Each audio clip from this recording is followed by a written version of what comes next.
देखिए ये जो सवाल है एसएससी सीजीएल टायर 1 अप्रैल 12 अप्रैल 2022 के थर्ड शिफ्ट में आया हुआ था। तो चलिए सवाल को बेहतर रूप से देखते हैं। अब ये सवाल बेहतर रूप से सजा दिया गया है कि आप पढ़ पाएं, क्योंकि चूंकि आप लोग मोबाइल में पढ़ते हैं।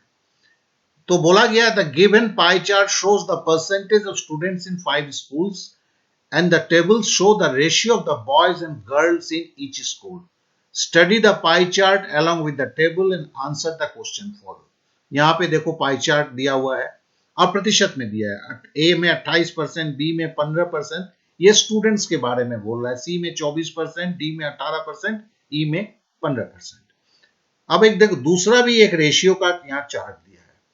If the total number of girls from the all 5 schools is represented as a pie chart, then what will be the measure of a sector angle to the nearest integer to school B? बोलता है अगर आपको suppose ये तो सारे student का pie chart है, ठीक है ना, और यहां पर स्टूडेंट में जैसे ए में अगर 3 लड़की है तो 4 लड़के हैं, ठीक है।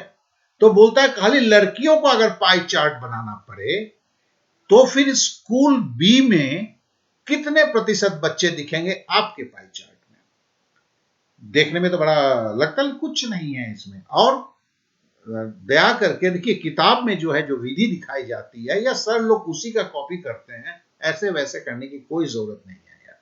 हम सीधा सीधा करते हैं। चले पहले ए को लेते हैं। ए में देखो 4 और 3 कितना हुआ, 7 हुआ। ए में कितने हैं 28%, ठीक है ना। तो हम 7 से 28 को भागा दे दिए तो कितना हुआ 4 सत्ते 28। और तो मतलब क्या है, अगर 7 पर 7 भाग है स्कूल में बच्चे लड़के और लड़कियों का, 4 और 3 मतलब 7 भाग है, यहां पे 28 भाग है, मतलब इसका 4 गुना है। इसका अगर 4 गुना है, देखो ये 7% अगर पकड़ लेते हैं, ये 28% है, तो 4 गुना है, 4 सत्ते 28। और गर्ल्स कितने हैं 3 है, मेरे को तो लड़की लेना है, लड़के लेना नहीं है, तो 4 3 12%। तो हम क्या करते हैं ए में जो हम लिखते हैं, देखो 4 गुना 3, 4 क्यों है, मैंने 4 और 3 7 जोड़ा, 4 और 3 जोड़ के 7 हुआ, 7 को 28 से भाग दे दिया 4 हुआ, ये 4 मिल गया। और 3 गर्ल्स हैं तो 3 मिला, ये 4 गुना गुने 3 मतलब 12%। अब उसी तरह बी का करते हैं। बी का देखो 3 और 2 5 है, बी में 15 है। अब 5 से हम 15 को भागा देते हैं तो 3 होता है, और लड़की कितना है 2 है, तो 3 गुने 2, हम तो 6 लिख सकते थे एक साथ, लेकिन जानबूझ के ये देखो 3 ये 2। अब आते हैं ये देखो 5 और 3 8 हो गया, ठीक है ना। सी में कितने हैं 24 है, तो 8 से अगर मैं 24 को भागा देता हूं तो कितना होता है 3 होता है। और यहां पे लड़की कितना है 5 है, मतलब ये 3 गुना है और इंटू 5 है, ठीक है ना। तो देखो 3 इंटू 5 15 हो गया। अब हम डी में आते हैं। डी में बोलता है 2 और 1 3, ठीक है ना। और डी में स्टूडेंट कितने 18, तो 3 छक्के 18 मतलब 6 गुना है। तो हमने पहले देखो 6 लिखा, फिर बाद में देखो 1 लिखा। क्यों लिखा 1, क्योंकि हमारे पास जो है 2 और 1 कितना है 3 है, और 3 को अगर 3 से भागा देते हैं तो 1 ही होता है ना। या ऐसे बोलो कि देखो गर्ल 1 है, ठीक है ना, हमने 3 को 18 से भागा दिया तो 6 हुआ, उसमें गर्ल 1 है तो 6 गुना 1। अब हम ई का लेते हैं। देखो 4 और 1 5, यहां 15 है, तो 5 से 15 मतलब 5 3 15। अब 3 है, 3 गुना हो गया, और गर्ल कितनी है 4 है, मतलब 3 गुना 4, ठीक है।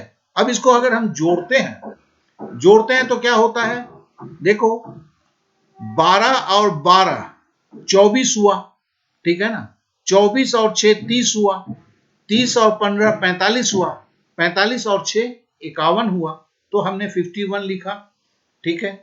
और ये 51 में ये टोटल गर्ल्स जो है उसको पांचों स्कूल में मिला के 51 है, ठीक है ना। लेकिन हमें पूछा क्या गया है स्कूल बी का, ठीक है। अब स्कूल बी का कितना है, तो हमारे पास जो है ये क्या आया, स्कूल बी का, स्कूल बी का जो है हमारा देखो कितना आया है, स्कूल बी का 6 आया है। तो 6/15 मतलब टोटल 51 लड़कियां हैं, गर्ल्स हैं, और जिसमें स्कूल बी में जो है 6 लड़कियां हैं, ठीक है ना। और इसे हमें प्रतिशत में व्यक्त करना है, तो हमें गुना, सॉरी, इसको हमें डिग्री में बोलना है। हाँ, हमें डिग्री में बोलना है, near in the school B, ठीक है। तो हमें अगर जब डिग्री में बोलना है तो हमने 360 दे दिया, क्योंकि देखो आंसर जो है प्रतिशत में नहीं है। प्रतिशत होता तो 100 से गुना करता, जैसे मैंने गलती से बोल दिया था।